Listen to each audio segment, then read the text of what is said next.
Assalamualaikum warahmatullahi wabarakatuh, teman-teman. Pada hari ini kita mulai melakukan analisis uji heterosedastisitas, ya. Uji heterosedastisitas atau lawannya itu adalah uji homosedastisitas, ya. Ini merupakan salah satu uji prasyarat, ya, yang digunakan untuk melakukan uji sebelum melakukan uji regresi. Tujuannya untuk apa? Untuk mengetahui apakah indikator dari masing-masing variabel itu sama atau tidak. Jika sama, itu namanya homosedastisitas. Jika tidak sama, itulah yang dinamakan heterosedastisitas. Jadi untuk mengetahui apakah indikator dari masing-masing variabel bebas dan variabel terikat itu sama atau tidak. Jika tidak sama berarti kan tidak bisa dilakukan penelitian, ya kan? Dilanjutkan penelitian itu untuk melakukan uji regresi itu tidak bisa. Sehingga diharapkan dari uji heterosedastisitas ini justru peneliti menemukan homosedastisitas. Jadi indikator dari masing-masing variabel itu semuanya sama. Oke, baik teman-teman, langsung saja kita akan melakukan uji heterosedastisitas untuk mengetahui apakah terjadi hetero atau homo dalam masing-masing indikator di masing-masing variabel, ya. Untuk melakukan uji ini agak banyak langkah yang harus kita lakukan, teman-teman. Yang pertama adalah dengan menggunakan metode scatter plot. Ya, di dalam metode scatter plot ini teman-teman akan digambarkan dalam bentuk grafik. Jadi nanti akan terlihat apakah titik-titik, ya, apakah hasil dari kursor itu menunjukkan homo atau hetero gitu. Kemudian yang kedua adalah dengan menggunakan uji row, di mana kita akan menemukan nilai absolut residu, ya, untuk mendapatkan hasil apakah terjadi hetero atau homosedastisitas. Kemudian metode yang terakhir adalah metode Rowe-Spearman. Jadi untuk mengetahui apakah terjadi hetero atau homosedastisitas dengan menggunakan ketiga metode tersebut. Monggo jika teman-teman biasanya mahasiswa hanya menggunakan salah satu dari metode tersebut, yaitu metode scatter plot, ini juga bisa, ya. Kita mulai saja ya teman-teman, bagaimana caranya melakukan uji heterosedastisitas dengan langkah yang agak ribet ini, ya. Yang pertama adalah kita melakukan copy paste ke dalam program SPSS, ya. Pastikan bahwa semua data sudah masuk ya teman-teman dalam kolom data view, ya. Mau dari responden pertama sampai dengan responden yang terakhir semua angka terpenuhi seperti ini.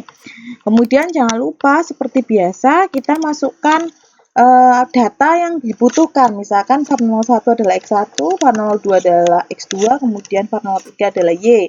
Sesuai dengan variabel yang kita teliti, kita tulis variabelnya apa. Jadi di sini ada variabel disiplin, motivasi, dan kinerja.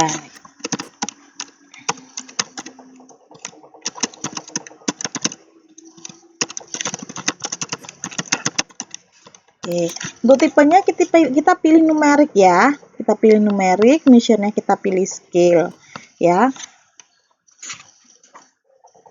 Langsung saja teman-teman kita melakukan uji heterosedastisitas dengan menggunakan metode scatter plot. Caranya seperti ini, kita klik analis, ya, kita pilih regression, kemudian linear. Seperti biasa, variabel Y kita masukkan ke dalam kolom dependent, sedangkan variabel X, ya, X1, X2 dan seterusnya itu kita masukkan ke dalam kolom independent, ya.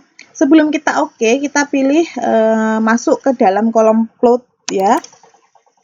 Oke, kita masukkan sRecit ke dalam kolom Y dan zPrint, ya, ini masuk ke dalam kolom X. Baru kita continue, kemudian kita ya. Ada beberapa tabel dan yang jelas yang kita ambil adalah grafiknya teman-teman di kolom paling bawah. Jadi ada scatter plotnya, ini yang betul, jadi scatter plotnya. Di sini ada beberapa titik-titik yang menunjukkan plot, ya. Ini plot-plotnya dari masing-masing responden, ya. menyebar semua, tidak ada yang berada di dalam satu angka, misalkan di -2 sampai dengan -1 terkumpul di sini semua, atau di sini, atau di sini, dan sekian. Nah, ini semua angka ini mendapatkan plot-plotnya sesuai dengan jawaban dari responden. Nah, ini menunjukkan bahwa plotnya dilakukan secara acak ya teman-teman, ya, menyebar ya. Menyebar secara acak. Nah, ini menunjukkan bahwa data yang masuk dari penelitian, dari hasil kuesioner yang dibagikan itu tidak terjadi heterosedastisitas atau homosedastisitas. Nah, jawaban dari data-data yang kita masukkan tadi, homosedastisitas, itu sebenarnya sudah sesuai dengan keinginan peneliti, di mana masing-masing indikator di variabel tidak ada yang berbeda. Semuanya sama, berarti sesuai dengan variabel yang kita teliti. Maksudnya begitu. Jadi ini adalah metode scatter plot, teman-teman. Ya, metode pertama yang digunakan dalam melakukan uji heterosedastisitas. Kemudian kita lakukan metode yang kedua, teman-teman, dengan menggunakan metode PAC. Ya. Caranya seperti ini, teman-teman. Jadi ini adalah langkah yang kedua. Kita lakukan analis, kita pilih regression, kemudian kita pilih linear. Ya. Kita jangan oke, kemudian kita masuk ke dalam kolom save, ya. Kita pilih unstandardized dalam kolom residual di sisi kanan, ya. Baru kita continue, kemudian kita oke.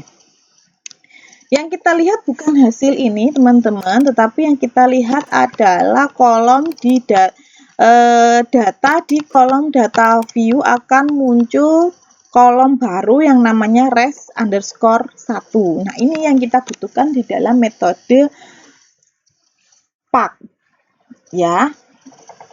Jika sudah keluar, baru kita melakukan analisis yang selanjutnya. Caranya kita pilih transform, ya, menu tab transform, kita pilih compute variable, kita ketikkan sesuai dengan tulisan ini. Jadi tadi adalah res_1, ya. Kita masukkan ABS, absolutnya, ABS underscore res. Jadi kita tulis seperti ini. Kemudian di sisi kanan di kolom numerik kita masukkan ABS kurung buka kurung tutup res_1 sesuai dengan kolom yang ada di sini, ya. Oke. Jika sudah, kita pilih type dan label bahwa ABS itu adalah absolute residue, ya teman-teman, ya. Resnya itu adalah residu. Jadi untuk menjelaskan maksud dan tujuan tulisan ini itu apa? Tuh.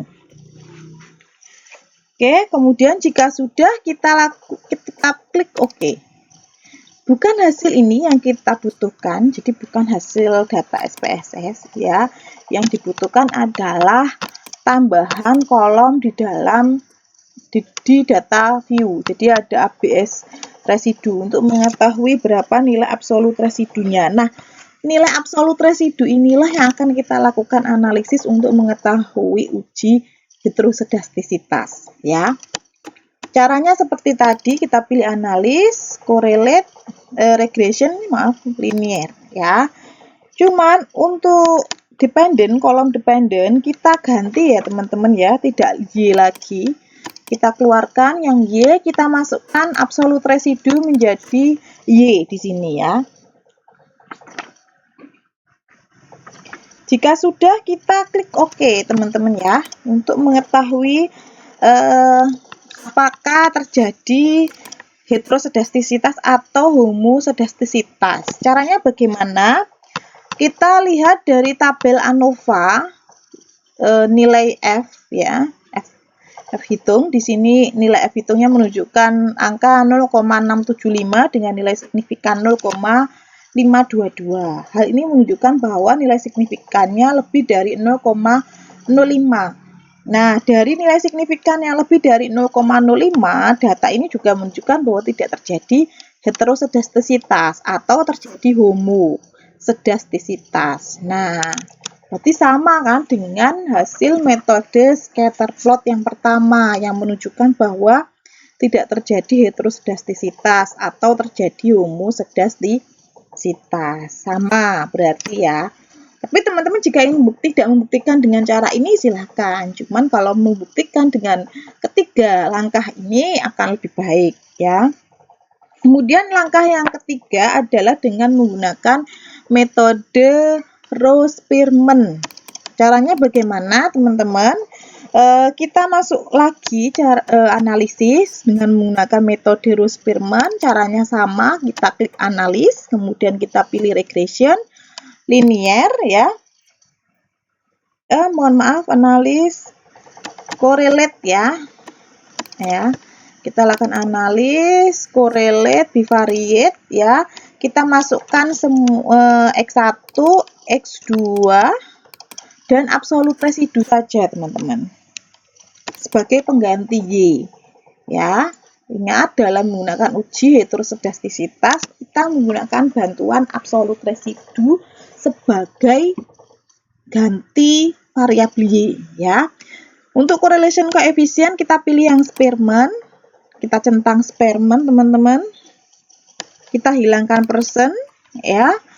Centang di persen kita hilangkan, kita centang yang Spearman baru kita oke. Nah, akan muncul nanti di tabel.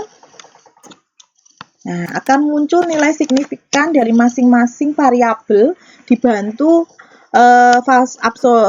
variabel absolut residu teman-teman, di mana nilai disiplin, nilai signya terhadap absolut residu adalah sebesar 0,654, sedangkan variabel motivasi nilai signifikannya terhadap absolut residu adalah 0,105.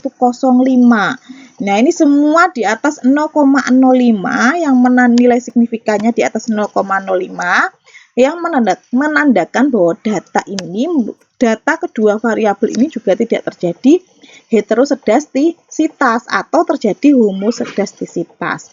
Dari jawaban terakhir yang menggunakan metode Rose-Spearman ini sudah jelas sekali bahwa dengan menggunakan 3 langkah dengan data yang ada semuanya menunjukkan bahwa tidak terjadi heterosedastisitas atau terjadi homosedastisitas yang menunjukkan bahwa indikator dari masing-masing variabel baik variabel disiplin dan motivasi ini tidak ada yang sama.